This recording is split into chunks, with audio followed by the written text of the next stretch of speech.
uthi on that day I ill-treated you, kwangafanele ngenze kanjalo.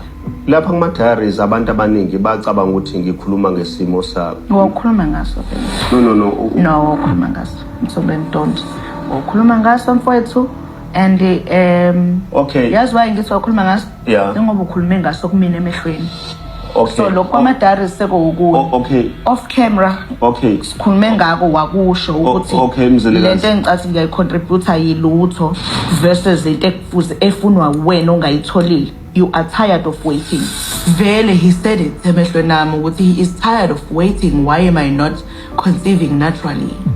Esho manje lelanga engisagcina ngalokukhuluma ngathi ngiyakwazi ukulala kwami wesho lawo mazi ngisukuma ngithi sengicela uhambe it's because wathi ukhathele ukulinda he's been waiting for over 5 years emele ukuthi ngikhulelwe natural kusho umuntu owazi ukuthi ngakhatha ama-troops owu watshela mina emehlweni wathi manje uzongitshela indaba yokuthi fanele ngenzeni ngabantu ngenzile iphutha mina ngibe ngitholile umuntu wami ozalayo. So those are the words awasho kumina. So uyawashintsha manje ngoba useyarealize ukuthi i-excitement mhlawumbe siyehlile but ngaleso sikhathi was so excited ehambe bika ukuthi ukhulelisiwe so ebona ukuthi I'm a waste of time so lokwane ngitshelani nohluleka ukwenza leyo nto. Uyazi mzilikazi into ebuhlungu mina ngikusupportile kukona konke obuthi akwenziwe manje kuzoba kukhona ukuthi wena uthi bengikhuluma ngalokho ngoba mina phela Lwandle noma ungisupporta kanjani but ngihlulekile ukwenza. That's what you are saying. I'm not blaming you for feeling like you are tired. Kusho mina ukuthi uhlulekile wena. You did say ukuthi lokho kusho TV. Wena kwenzekeni ngesathi mina ngisupport. Kwenzekeni. What do you mean? Angithi uthi kusho mina ukuthi uhlulekile. Okay kusho mina. Wena kwenzekeni. Wena uhlulekanga. Okay, ayiphi phase engihlulekile ngoba legama lokuhluleka ilona mhlawumbe inkinga. Didn't I fall pregnant several times ngibe nama ectopic pregnancies? Angizange ize ngilale esibhedlela ngihlinzwa ngenxa ama ectopic pregnancies. Angizange ize ungibone ngisafarisha because of that.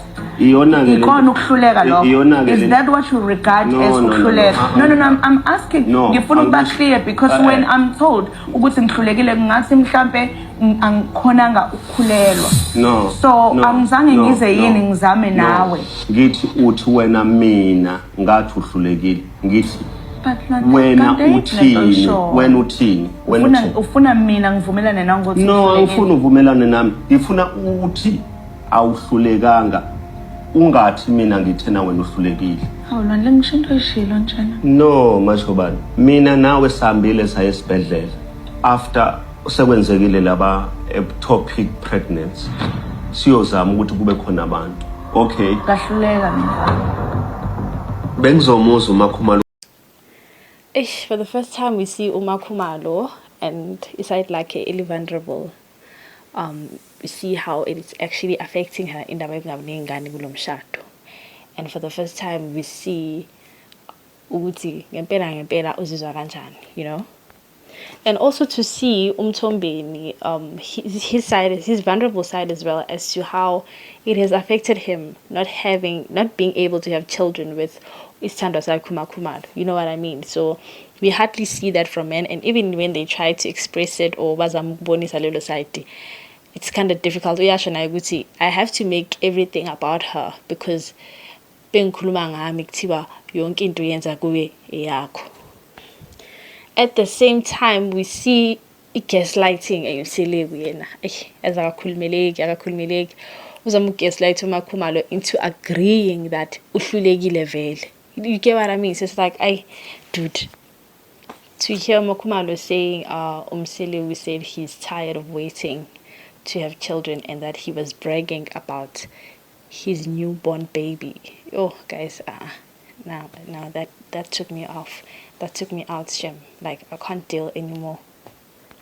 Guys, please like the video. Please subscribe to the channel. We are on our road to 1,000 subscribers.